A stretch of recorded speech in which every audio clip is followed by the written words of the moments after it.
What is going on today, you guys? Today we're going to be doing another restoration video. In this one I am super excited for because I have a very good feeling that we are going to get this thing in working condition here. But let's get it on the bench and we'll see what our first step is going to be. Check it out. Here's the claw, you guys. So what they used to do with these ice claws is they would carry massive chunks of ice to people's front doors, and they would use those big ice blocks in the refrigerators to keep the things cold because they didn't have electricity back then. And that's how you know this thing has been in the water for a long time, you guys. Just looking at this thing, I think our first step is going to be just scraping away at those big rust chips right there. The thing like rusted itself together right there, you guys. So I got a flat blade screwdriver here, as you can see, and the first thing that I'm gonna do is try to separate the handle. You can see it like rusted itself together there. So let's kind of work off those big chips. Hopefully they come off pretty easy there.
All right, now that we got the rust buildup broken away at the handle and the pivot point there, I can actually get this thing to move just a little bit there. So the next thing that I want to do is just put some heat on that, and I'm pretty confident that we can get this thing moving again.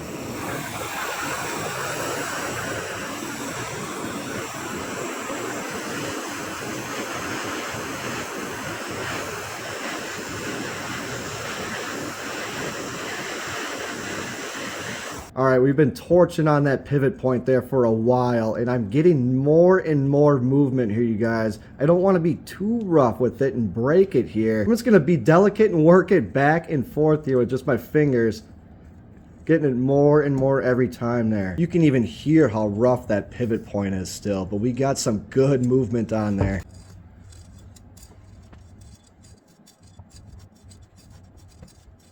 There we go. After just a little heat and a little bit of patience there, we got this thing working again. But this thing is still super rusty here, and I think the next best thing to do is a round of electrolysis on it. All right, I got our ice claw wrapped in our wire conductor here, and seeing that it's much bigger than the bucket here, we're gonna have to flip it a couple times, and I'm gonna be starting with the handle end. So let's get that submerged in the bucket and get our leads hooked up.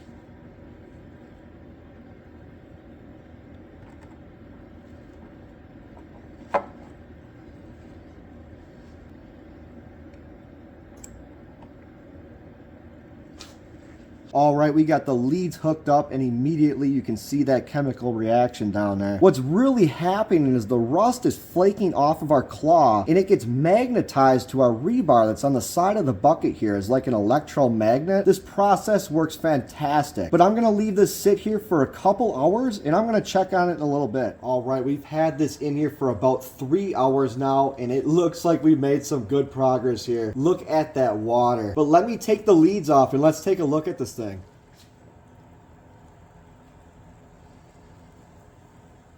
Not too bad there, you guys. Let me get this wire flipped around, and we'll get another side of this thing submerged.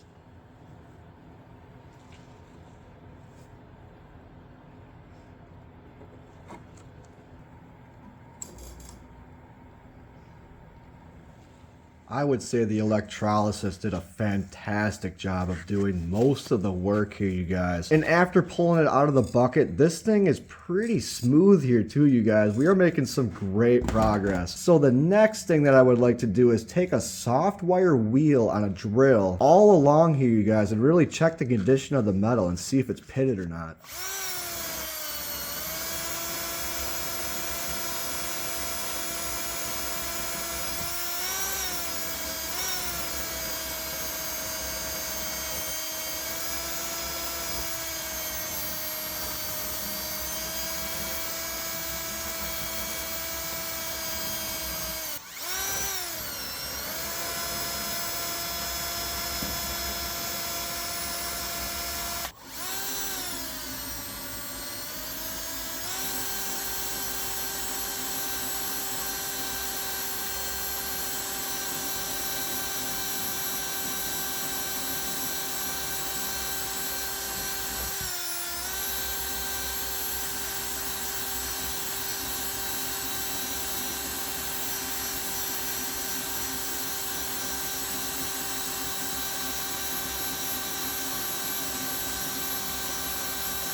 The metal's not in too bad a shape. It does have some slight pitting, but I think once we get through this entire claw with the wire wheel, we'll grab something just a little bit more aggressive, something that'll remove material so that we can get this thing down to a nice shine, you guys.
All right, we just made a pass with that wire wheel throughout the entire claw there, you guys, and it is starting to look much better here. However, I'm not 100% satisfied with the finish on here, as we still have a lot of pitting and some high spots on there too, you guys. So what I'm gonna do next is I got this carbide bit here. This thing is much more aggressive than that wire wheel. I really think that this is gonna do what I want it to here, you guys. I'm gonna try it on a small spot here and we'll see how it works.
Now that is more so what we're looking for here, you guys. That is almost flat there. And if I can get it to look like that throughout the entire claw here, I can polish this and give it a mirror finish. But I got a feeling that this is gonna be the most time consuming part here.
right, you guys. I am through the claw with the carbide bit. Now, going throughout the entire claw, there are still some defects in there. Still pretty new to restoring pieces here, you guys. I'm picking up tools left and right here. But I do really appreciate each and every one of you for watching here today. I really am enjoying restoring these magnet fishing finds, you guys, and I have a bunch more. So be sure to hit that subscribe button and that notification bell to stay tuned for more restoration videos, you guys. Have a great rest of your night.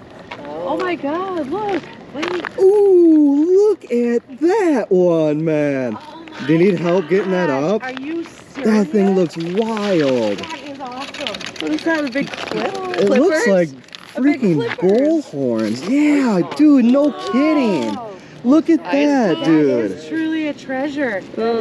That's awesome, man. Does it move? No, that's not gonna move anymore. But yeah, she's exactly right, you guys. This is like a huge claw piece. He said it was. Oh, really? Awesome. Good call.